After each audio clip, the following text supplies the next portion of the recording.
Have you ever considered a city as an organism? Now, what makes cities or organisms sick? Short-sighted, narrow-minded, self-serving politics where elected officials play one part of the city off the other or one district off the other leads to a situation much like an autoimmune disease within the human body. Well, it's phenomenal, just to have the premiere here.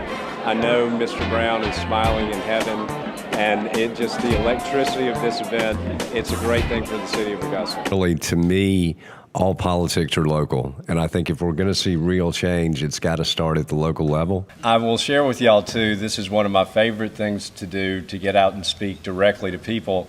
So with that, I'm just going to open it up to any questions that you guys may have, and please don't pull any punches. Come on, y'all got to have to. Y'all ask them all to Karen when.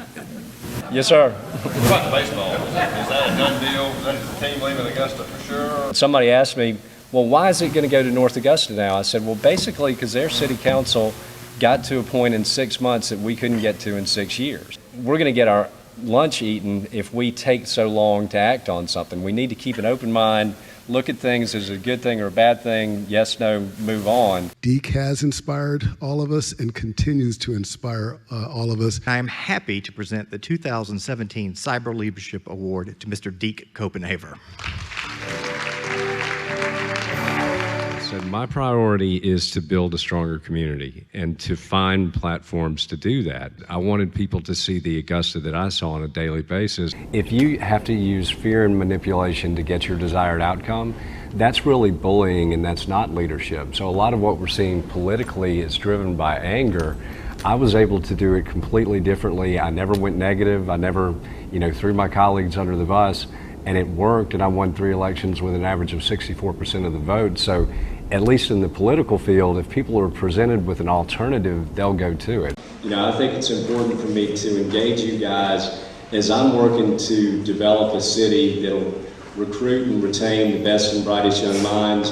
So I think it's important that I reach out to y'all and see what y'all want the city of Augusta to look like. What we have going on in the local economy is amazing, and it's part of what brought Starbucks in. But when you consider the expansion at Plant Vogel, the new NSA facility at Fort Gordon that they've pretty much already outgrown, the merger of the 2 universities, the potential for the production of small modular nuclear reactors at the Savannah River site, throw on top of that our region was only one of only 3 in the state to approve the T-SPLOST.